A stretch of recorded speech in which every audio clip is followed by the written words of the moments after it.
গতকালকে একটি সংবাদ প্রচার হয়েছিল গাছ কর্তনের ১.৫ বিঘা জমিতে প্রায় ৩০০ থেকে ৩৫০ বেলজিয়াম গাছ কর্তনের একটি নিউজ প্রকাশ হয়েছিল ডন টিভিতে।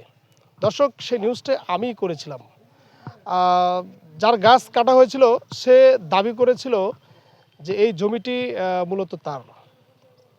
জমিটি নিয়ে মামলাও চলছে, হাইকোর্ট পর্যন্ত এই মামলা চলমান রয়েছে।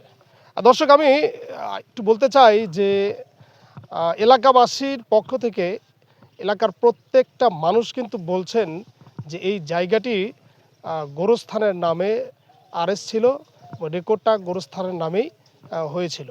সেটি চক্রান্ত করে ভূমিদস্যু সাজিয়ে কোর্টে বিভিন্নভাবে মামলা দায়ের করা হয়েছে এবং সেখান থেকে এই আরএসটি কর্তন করে তার ব্যক্তিগত নামে করা হয়েছে।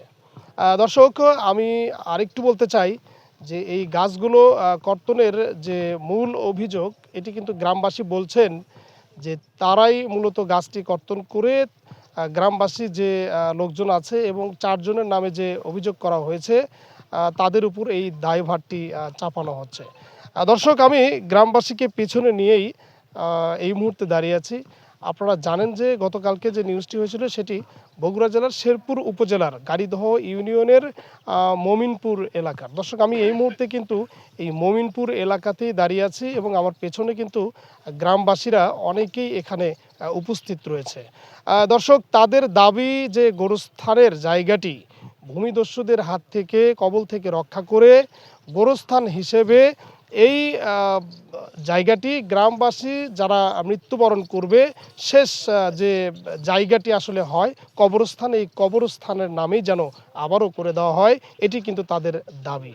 সম্মানিত দেশবাসী, আসসালামু আলাইকুম। আপনারা জানেন গতকাল একটা নিউজ প্রকাশিত হয়েছে, যে নিউজটি মমিনপুর গিলাবাড়ি কবরস্থানে কিছু গাছ কর্তন করা হয়েছে।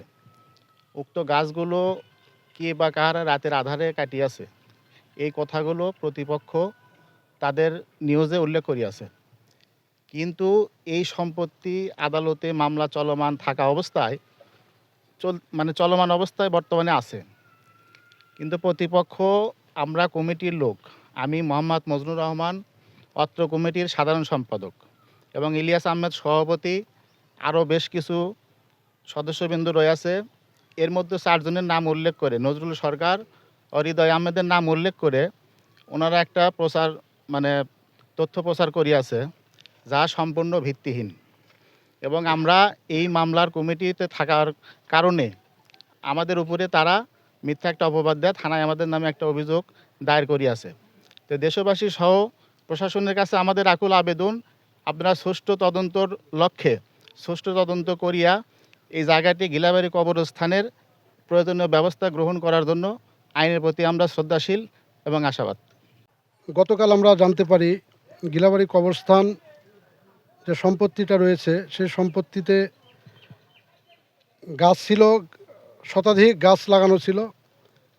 সেই গাছগুলো কে বা কাহারা রাত্রির অন্ধকারে গাছগুলো কর্তন করে বা ভেঙে ফেলে, আর সেই দায়ভারটা তারা এসে আন্দাজ করে, যেহেতু এই জায়গাটার উপরে মামলা চলমান, আর মামলার পক্ষ থেকে আমরা এই জায়গার পক্ষ থেকে কবরস্থানের পক্ষে একটা কমিটি আছে, এই কমিটির সভাপতি আমি মোহাম্মদ ইলিয়াস আহমেদ।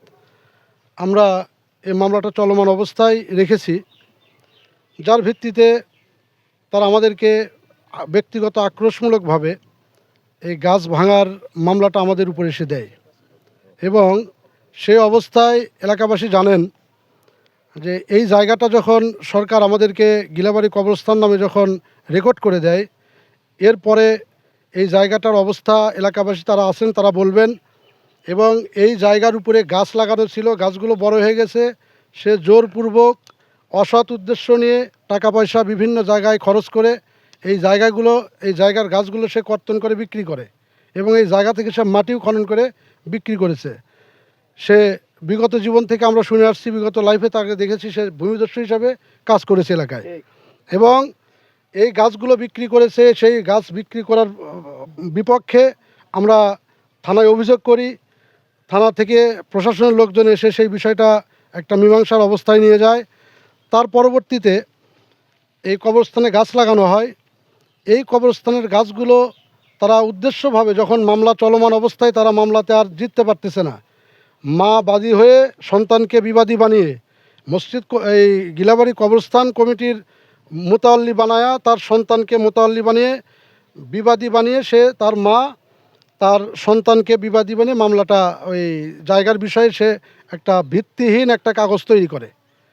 আর সেই কাগজের বলে আমরা যখন আপিল করি, আর এই আপিলের প্রেক্ষিতে দেখা যাচ্ছে সে আর জিততে পারতেছে না, তখন নিজেরাই অসৎ উদ্দেশ্য নিয়ে গাছগুলো তারা কর্তন করে রাতের অন্ধকারে এই গাছ কর্তন করার পরে যখন মামলায় জিততে না পারে, তখন তারা এসে সরাসরি উদ্দেশ্যপ্রণোদিতভাবে আমাদের 4 জনের নামে সে মামলাটা উত্থাপন করে। এরপরে আমরা যখন বিষয়টা জানতে পারি যে আমাদেরকে উদ্দেশ্যপ্রণোদিতভাবে আমাদেরকে হ্যারাসমেন্ট করার একটা চেষ্টা করতেছে, আমাদের মানহানি করার একটা অবস্থায় সে দাঁড় করিয়েছে, দেশবাসীর সামনে আমাদের আকুল আবেদন যে এর সুষ্ঠু একটা তদন্ত করে। আসসালামু আলাইকুম। বিষয়টা হচ্ছে যে বাংলাদেশ সরকারের পক্ষে মহিপুর গিলাবাড়ি মৌজার কবরস্থান, এই কবরস্থানের পূর্বের মালিক ছিল জমিদার গং। এই জমি আত্মসাৎ করার জন্য সে ভুয়া দলিল তৈরি করছে 86 সালের।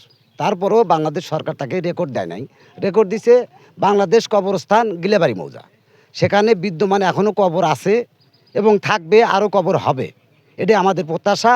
আমাদের এলাকাবাসী আমরা মনে করি যে আমাদের কবরস্থান যাতে কোনো ভূমিদস্যুর হাতে না যায়, প্রশাসনের কাছে আমাদের অনুরোধ। এবং এই আমাদের যে গাছপালা কাটছে সে নিজে কাটে এখন হুমকি দিচ্ছে যে আমরা যে আপিল করছি সেই আপিলের কেসটা তুলে নিলে নাকি উনি সাহেব এই থানার যে দরখাস্ত দিচ্ছে সেই অভিযোগটা তুলে নিবে। সে কালকে 400-500 লোক নিয়ে দরবারের মাধ্যমে স্বীকার করেছে যে ওই মামলা যদি উঠে নেয় তাহলে আমি এই মামলাটা উঠে নেব। তাহলে প্রকান্তরে ধরাই যায় যে উনি সাহেব এই গাছটা কাটিয়ে আমাদের এই অত্র এলাকার গিলাবাড়ির জনসাধারণের উপরে একটা চাপ সৃষ্টি করে কেসটা তোলার জন্য একটা হুমকি সৃষ্টি করেছেন।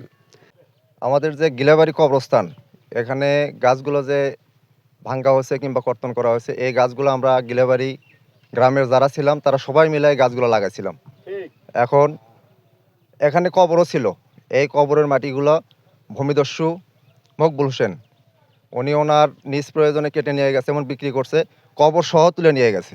আমরা গ্রামবাসীরা এখন প্রশাসনের কাছে এবং ঊর্ধ্বতন কর্মকর্তাদের কাছে জোর দাবি জানাচ্ছি, আমাদের গিলাবাড়ি কবরস্থান সেটা ভূমিদস্যুর কুদৃষ্টি থেকে রক্ষা করে আমাদের গ্রামবাসীর অন্তর্গত করে ফিরে দেওয়া হোক।